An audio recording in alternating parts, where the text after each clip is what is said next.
Welcome to the People of Animal Health podcast. The host of our podcast is Stacy Purcell. Stacy is the leading executive recruiter for the animal health and veterinary industries. She's the founder of Therio Partners and the Vet Recruiter. Stacy has placed more professionals in key positions within the animal health and veterinary industries than any executive search professional. And along the way, Stacy has built relationships with some outstanding people who are doing incredible things to make a difference. The People of Animal Health podcast features industry leaders and trailblazers who have made a significant impact or are making an impact in the animal health and veterinary industries. Stacy chats with them to learn more about their lives, their careers, and the unique and interesting things that they have done to contribute to the animal health or veterinary industries. She is here to share their stories with you. Now here's the host of our podcast, Stacy Purcell. Hello, everyone, and welcome to the People of Animal Health podcast. On today's show, we are talking with Dr. Caleb Frankel, an entrepreneur who is an internship-trained ER veterinarian and alumni of the University of Pennsylvania. He started a software company essentially because he couldn't take it anymore.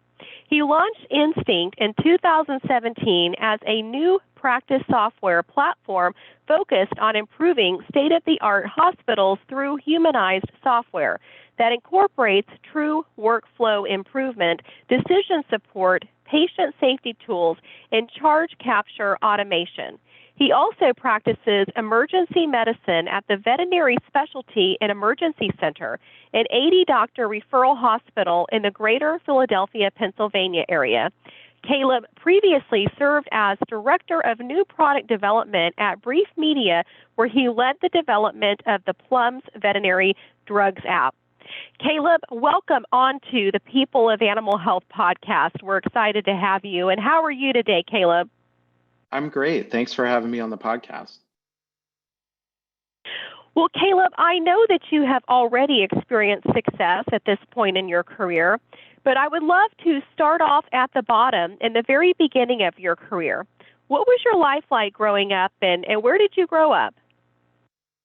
Yeah, thanks for that awesome intro. I grew up in the middle of nowhere, Pennsylvania. It's a town called Williamsport. Many people know it because it's the home of Little League Baseball in the Little League World Series. You see it on ESPN for 2 weeks out of every year when Little League Baseball takes over there. And my family has roots there. I grew up there. I went to a very small high school, graduated with 80 people, and my family were business people. I come from a long line of business people.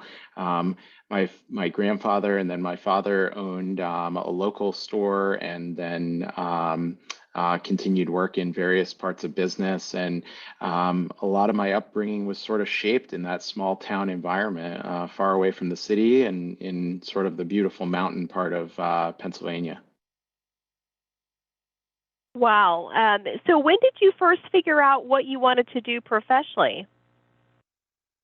Yeah, so I'm one of those cliches probably. When I was 16, I was offered a high school program where they would place students who were good students in local businesses for career exploration in the afternoons instead of being at the high school. And I, at that time, for the first time, started thinking about what I wanted to do with my life, and I had a bunch of options, and I sort of sat down and said, I really love science. I happen to be unique in my family, and that science was my passion, and I loved animals, and I didn't know anything about veterinary medicine. I probably had maybe been with like my parents to bring our animals like a few times in my life. The real story is, it's not like I had been a lot, and I said, I wonder if that's a cool job, and I was my first, I had a bunch of these lined up with high school, and my first one that they placed me with was a very small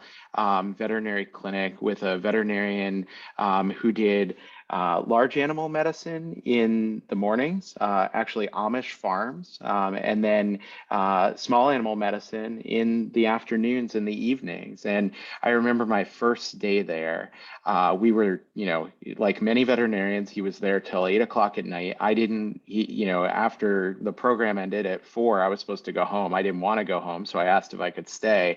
And I had fallen in love. I got to see the reward of helping people and helping animals and helping these Amish farmers. And quite honestly, I became obsessed from that first day. I canceled all my other high school after work activities and asked if I could just stay there, and haven't looked back since.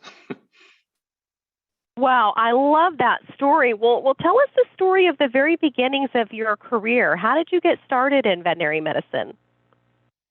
Yeah, so from there, I spent most of high school with now a new sort of plan to hopefully one day get into veterinary medicine. I really liked it. I spent a lot of time with various veterinarians from that point on, shadowing them mostly. And when it was time to go to college, I had a singular focus of going to a school where I could position myself to get into veterinary school. And so I went to the University of Maryland as an undergraduate student.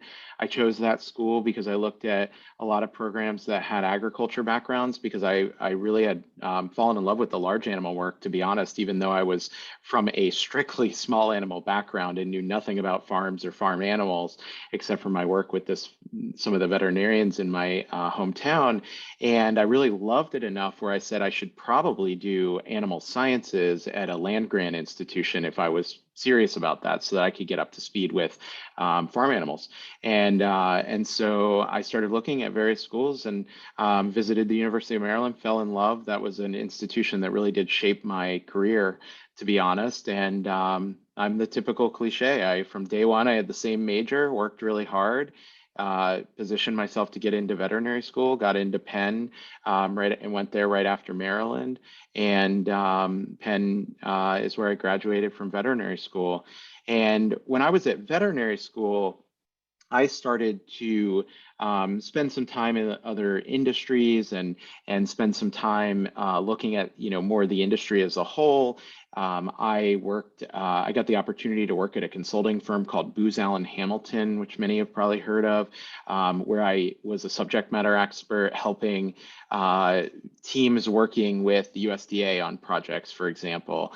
And I got to start to see how technology was being used. Remember, this was around like the early 2000s, 2004 to 2008 was when I was in vet school. And so summers I would spend either working at Booz Allen Hamilton, or I would spend with veterinarians. And I got to start to see the stark contrast for the first time of how technology was being used in other parts of the business world, and how the veterinary industry really had nothing. And looking back, I didn't see it at that time, but it greatly shaped where I was headed with my career, even though I didn't know it. And so to finish the story, I ended up really seeing that I wanted to be a hospital owner, and I really thought it would be interesting to open up chains of specialty hospitals. That was my goal by the time I was done with veterinary school, and I wanted to be an internal medicine specialist. I saw specialty medicine as an emerging and really exciting part of the field in 2008. This was back when specialty hospitals weren't a very common thing, besides the teaching hospitals, but they were starting to form. Blue Pearl was starting to form, for example, as one of the early chains. I didn't know about them, but I really saw that as an interesting thing, and I thought I wanted to start chains of specialty hospitals. And I applied for an internship to get extra training. I ended up matching at a place called Coral Springs Animal Hospital, just another place that really shaped my career. I worked under a fabulous human and mentor, Lloyd Mizels, who was somebody who had started specialty medicine in a very early part of the industry, and learned a lot about the intersection of client service and business and referral service and specialty medicine. Um, I felt like my career really started there, because when I got out into this private practice, I recognized, and this was a hospital that had won multiple Hospital of the Year awards, was trying to do everything they could to make their lives better. They were very progressive. But I realized that the technology that they were used, mostly around software, in various parts of the hospital, was extremely limiting. And this was, back in the days where technology was really starting to be adopted. People were moving their, medical records to software, and I really started I got blindsided by it, to be honest. And I said, like this would, if I wanted to open up chains, especially hospitals, this would really be an interesting barrier, and I would be constantly frustrated by it. And so my career sort of took a sidetrack to starting to work on, can I help make that better, be part of the solution for the future of the industry? And so I got on software advisory boards and started tinkering and became a lecturer on how to use technology and an author in the industry. And that's really where I got my start. And at the same time, I fell in love with emergency medicine, surprisingly. And so my career in emergency medicine and technology sort of started to form there. So then how did you go from there? I mean, you became an entrepreneur next. Tell us about your journey from the getting started with forming your company. How did you go about that? Yeah, there was a lot that came in between there. So I was working as an intern in 2008 at Coral Springs Animal Hospital, and really my budding interests in starting to learn to be a high quality clinician for the patients I was caring for, and sort of becoming obsessed with this software technology problem. And I started to think about how to marry those things. And I ended up staying on there as an emergency room clinician. Mostly that was default because my wife, girlfriend then wife at the time, was starting a PhD program in the area. And I had already kind of said if I was going to do a residency, I wanted to go back to Penn. And so we sort of had a nice agreement that we would never be in school at the same time. So I sort of owed it to her not to go back into training. And so I worked while she did her PhD. And in those 3 or 4 years where I stayed on at Coral Springs Animal Hospital, I really started thinking seriously about how to help with this technology problem. And then I eventually moved. My wife and I had children, and we wanted to be sort of back in the Northeast. And I took a new job where I work now at the Veterinary Specialty and Emergency Center with lots of my former Penn sort of professors and clinicians and colleagues. And I recognized the same problem there and started tinkering with all kinds of technology there. And eventually that led to some speaking, some writing, and consulting. And the real story is I wrote an article on a blog that I had started in, I think it was 2013. And it was talking about how, wow, like, if anything should be digital, it should be plums. We use this every day. Why are we using a book for this? And I wrote this blog about digitizing pharmaceutical resources.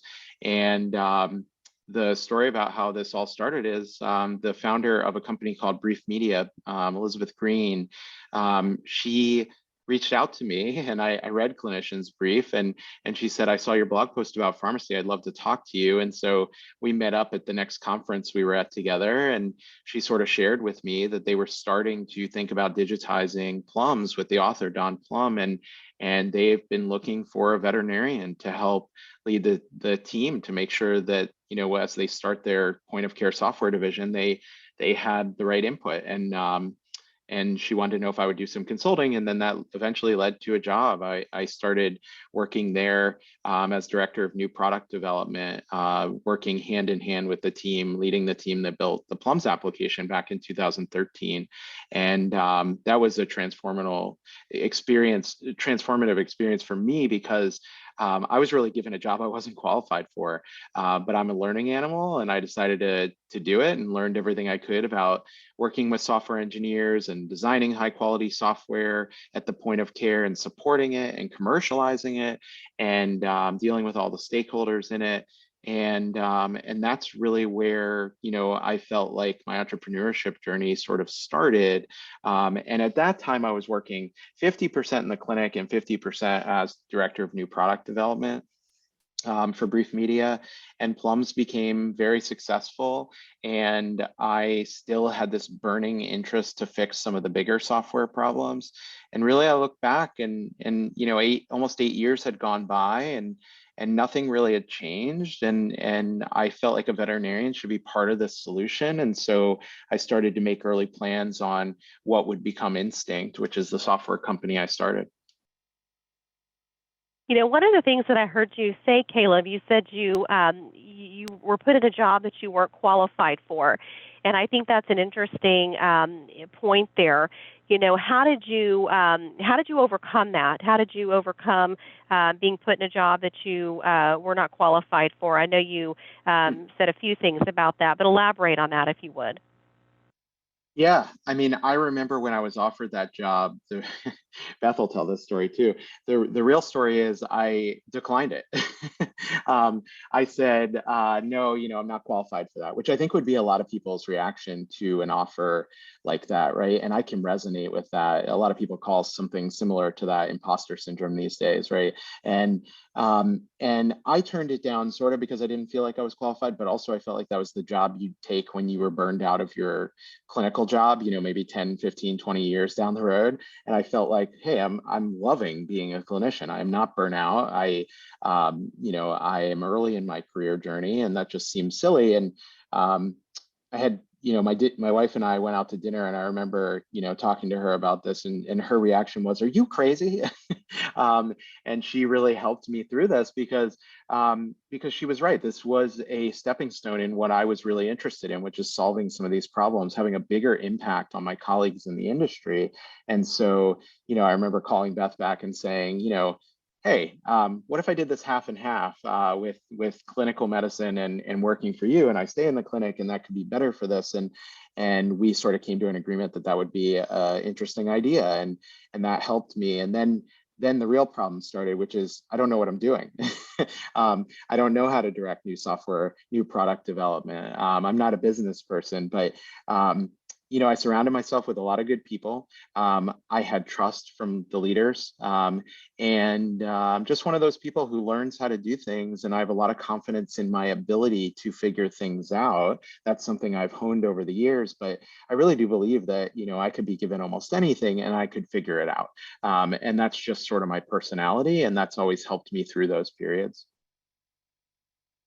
To having confidence. Wow, what a great story. So many people don't apply for positions that they don't feel qualified for, and sometimes they're given opportunities and they turn down those opportunities because of the fear of not feeling qualified or having the confidence that they can do that. So I love the story about how you overcame that and you just stepped into that role.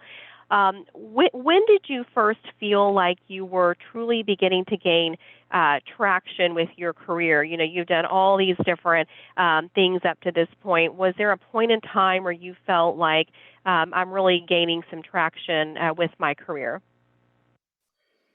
I've probably had many sort of, milestones where that felt like I was sort of gaining that traction. And then, of course, a few days later, you feel like you have no idea what you're doing. And I still have those days, by the way. And I think that's normal. But I do remember some inflective shifts as a new veterinarian, probably at the end of my internship, where I was the only doctor in the hospital, or I was seen as the expert from the nurses, or even some of the specialists on how to help with a certain case. And those periods I'll never forget because they feel really rewarding. Those people who aren't veterinarians listening to this or have not been to veterinary school, I think there's a very common misconception that you graduate from veterinary school and you are magically a veterinarian, right? You can handle it, you know what you're doing. And those of us who have been through it know that it couldn't be more the opposite.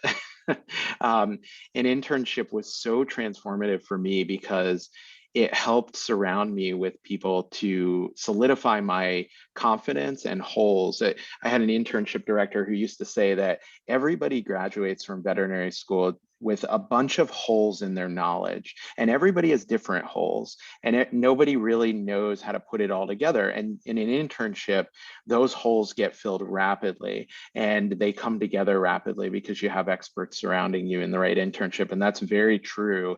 And I can still picture the nights or the day shifts where that started to happen. And that was a big point for me. I know that successful people have some low points and then they have some high points throughout their career. and I know that you're still on this career journey. Walk us through the highest high up to this point in your career, and also the lowest low, if you will. Yeah, that's a tough one. So I'll tell you what comes to mind. I still go into hospitals where people don't know that I'm part of Instinct. Our software, for those that don't know, even though it's not extremely well known, happens to be running some of the biggest and most important veterinary centers in the world. Some of those are universities. We have almost 50% of the teaching hospitals and students graduating using our software now. One of the biggest hospitals in the world, the Animal Medical Center in New York City, has used it for years. The biggest hospital in Asia uses it. So we have pretty significant centers using it, and it is never going to get old for me to walk into one of those hospitals for whatever reason. If I'm visiting, sometimes it's bring my own pet there, and to see our software on all the TVs and all the computers. I mean, it still blows me away, and it's the impact we're having, and I think our team gets to feel this on really at the end on families and pets around the world in cities everywhere. And so I have those moments all the time. On the low part, this is not easy. And I have a lot of respect for anybody who's led a software company serving the critical parts of veterinary hospitals. I'm talking about the point of care, where if something goes wrong with your software, it can literally be, to some degree, life or death for the patients that are involved in it. And so we take that responsibility very seriously. But I remember the early days. I'm talking about the first few months of our program back 5 years ago, where we'd have one or two hospitals using it, and we'd have an issue that we didn't expect, or maybe we weren't even causing. And the impact and the responsibility that you have on the teams using it really can create some serious lows for somebody like me who's driven towards helping. And I remember a nurse who now works at Instinct, by the way, saying to me at one of these early hospitals, because I am sure I had called and apologized and bought pizza for the whole team or something. And I remember her saying to me this is a giant specialty hospital where the system was down or something for an hour, right, while the team was fixing something. And I remember her saying, hey, like, I know we complained about this, but I just wanted to say, everybody has issues like this. Every software company, every product.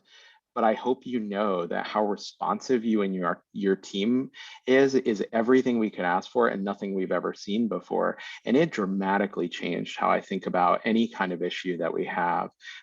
We've sort of prided ourselves on building the best support organization on top of the amazing software we think we're building.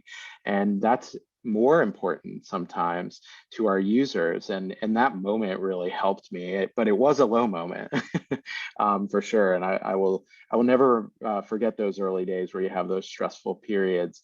Luckily, we're way more mature now and have way fewer of those. Well, thank you for sharing that story. That must have been extremely, validating just to hear that feedback from that customer. And I love that, you talking about how you build the largest support organization. Caleb, I'm curious, what has been the most surprising thing to you so far throughout your career in the veterinary profession and animal health industry? Probably that I am a software entrepreneur. I mean, I used to not even like saying that because it didn't feel like I was. I've always prided myself on being a veterinarian first, but I've really had to change that. I think a lot of people get into the industry side of veterinary medicine because they want to, because that was a goal, because they were burnout and they were looking for other career opportunities. And there is nothing wrong with that being the way, right? But that's just not my story. I'm here because I'm genuinely frustrated and felt like I had no other choice than to do this. I'm one of those people, I'm a practice manager's worst nightmare, because if I think something can be done better, I'm going to be all over that. I'm not only going to be vocal about it, I'm going to be actively trying things and changing things without asking. And it's all, I think, for the better. But that's not for everybody. And my personality is one that if I think something can be done better, I'm going to be the one who's part of doing it. I can't help myself. I describe myself as a border collie. I sort of need a project all the time. And that that alone is what got me here as a software entrepreneur. But the surprising part is I'm a planner. Like I knew that I was going to be a veterinarian since the time I was 16. So now to be doing a small amount of emergency veterinary medicine and a very large amount of running a software company is very surprising still. You've got the best of both worlds. You get to have your both feet, one foot in the veterinary profession and one foot in the animal health industry. I'm sure you've seen a lot over the years. How have you seen the veterinary profession and animal health industry change over the years throughout the time that you've been involved? Yeah, there's a lot of changes happening, as you probably know, and a lot of people who you have on this podcast probably can talk about. I'll focus on one that's one of the more recent changes that I think is fascinating and in some ways, in a long-term lens, really a good thing. And that is that finally, the veterinary professional, meaning the nurse and the veterinarian and the front desk employee on the front line, is the most important stakeholder in every veterinary hospital in the world. And that was not the case when I graduated from vet school. And what I mean by that is, you probably remember this, but the AVMA was talking about an oversupply of veterinarians. They were talking about veterinarians becoming commodities and nurses becoming commodities. And I remember when I started as a veterinarian, if you wanted to start a veterinary hospital, your list of problems or things to solve for were clients, cash, referrals, supplies, maybe even acquirers. I remember talking to older veterinarians who couldn't find a way to sell their hospital back in the early days, right? I mean, just think about where we are now. So everything is flipped. Capital is extremely easy to obtain. If you want to start a veterinary hospital, clients, everybody's closing their doors because we have too many pets and too many clients in the market. So there's a supply and demand shift. The buyers of clinics, you're turning down acquirers every day, even if you just start your hospital, by the way. You don't care about referrals because you don't need them. You just want less clients, right? But you can't staff your hospital with veterinarians and nurses. And this is one of the most fascinating changes because it's overdue, and it puts the veterinarian and the veterinary nurse in the driver's seat in terms of what needs to get accomplished. And it brings the focus, no matter what you're doing for running your hospital, right down to the point of care, which is where it should be. And that's going to be a hard thing to change over the next decade. So I would say that's the one that I think is most fascinating. You mentioned the supply and demand, and it's interesting. I spoke at the AVMA Economic Summit in the fall of 2019, and I said this there, and I'll say it here too. But back in the Great Recession, right around 2008, there were a lot of people saying that there were too many veterinarians in the market, or there were going to be too many veterinarians. I didn't see that as a recruiting firm owner and doing executive search and recruiting in the veterinary profession for over 25 years.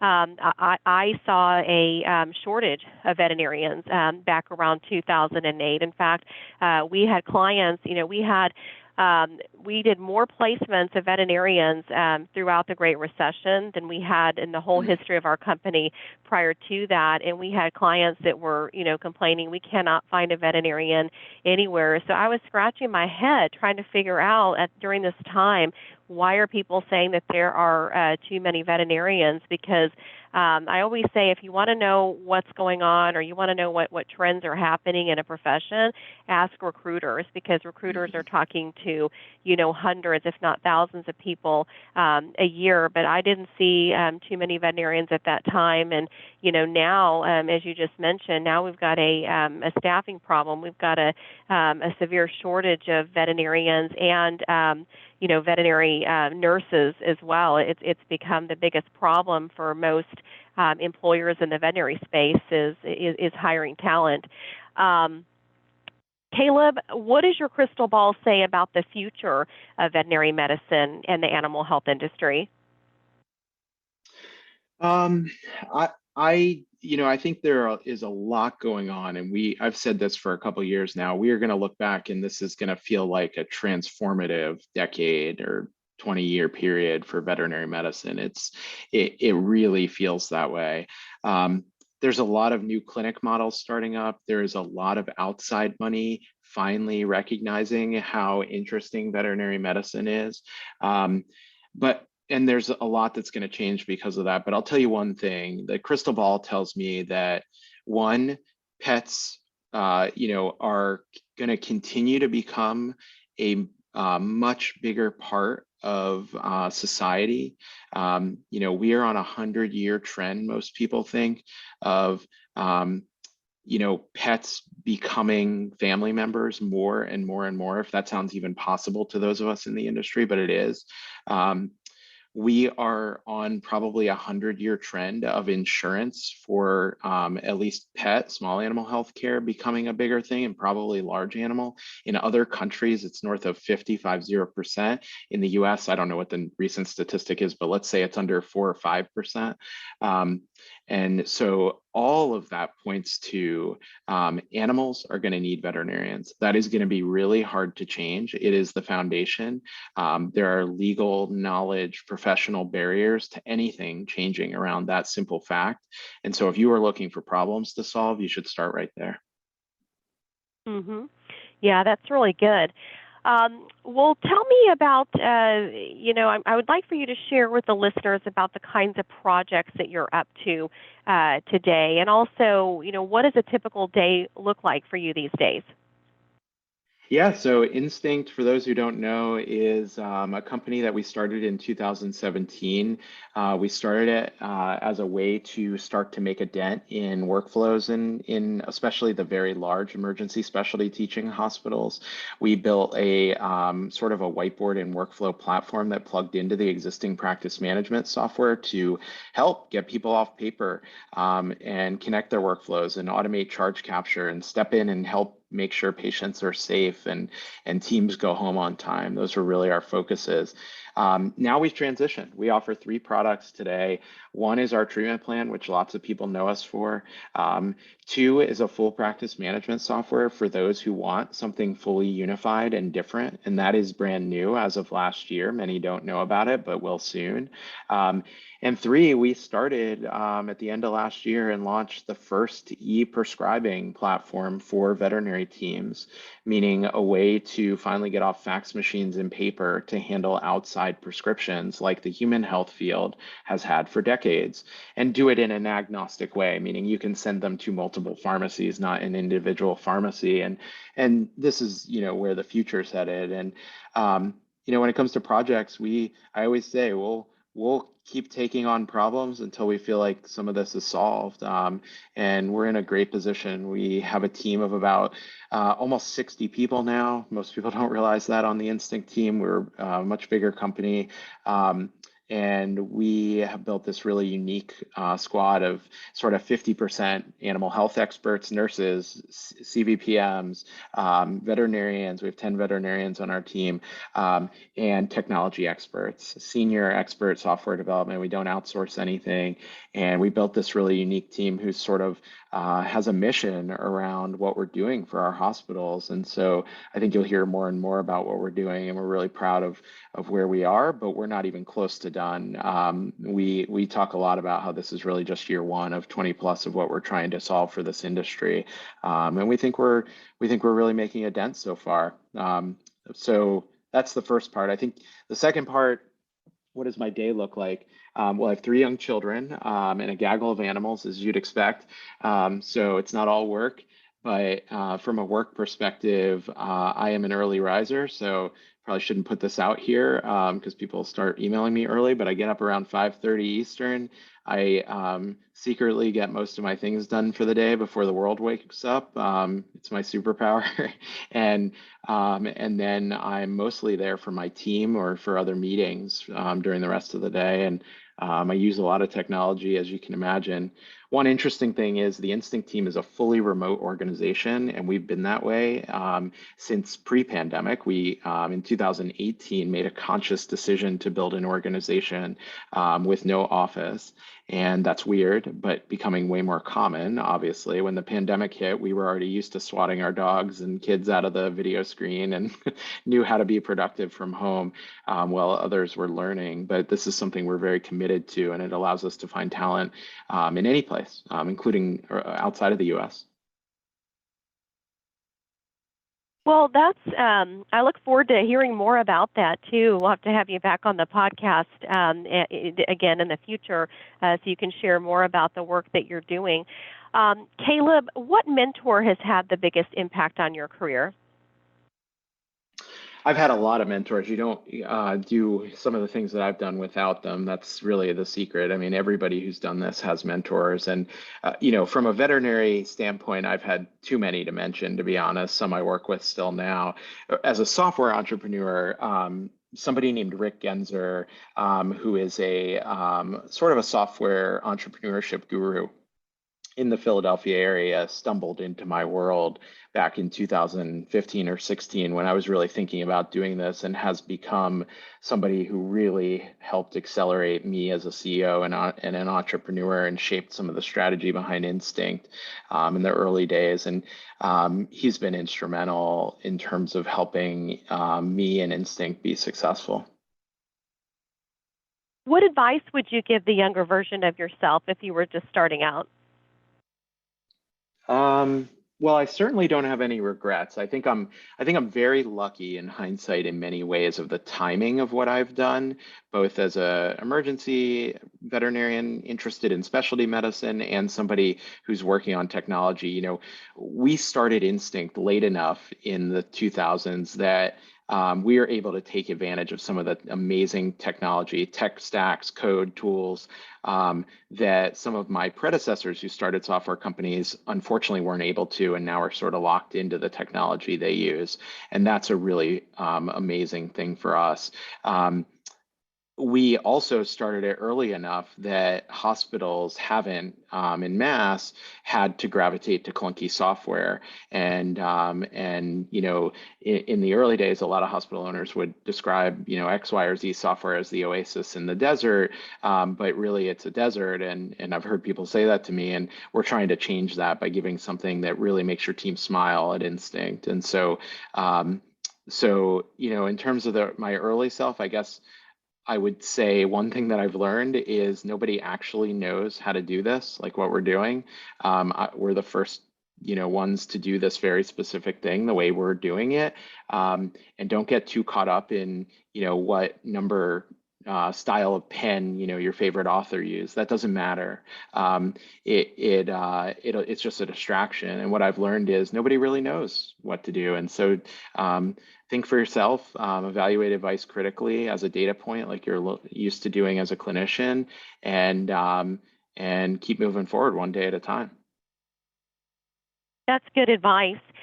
Caleb, some of our guests say that they have had a key book that they read that helped them throughout their career or through their life. Do you have a key book in your life that has impacted you the most? If so, I'd love to hear about that. Yeah, I read a lot. Lots of entrepreneurship and business books have impacted me, but I'll give you The Digital Doctor by Robert Wachter. This is really specific to anybody really interested in the intersection of technology and medicine. But this book was given to me by a friend when we were first starting Instinct, or right before, and it blew me away and really helped validate and crystallize what I think was my unique insight years ago about the intersection of med and technology and where we'd be heading with technology over the years and the challenges that would come with it if they weren't thought about from a clinical standpoint. So that book's wide ranging and really, really fun to read, and it holds up well. My team did it as a book club recently, and it holds up well even for engineers trying to understand what we're doing for the point of care of the veterinary industry. Well, Caleb, you've got the mic. What is one thing that you want to share with our listeners of the People of Animal Health podcast before you drop the mic today? I would just say reach out and check out what we're doing at Instinct. We think we're onto something special and very excited about what we're building for the future of modern practices, and I'd love to talk to you. All right, Caleb, thank you so much for being a guest on the People of Animal Health podcast today. We enjoyed having you here. Thanks for having me.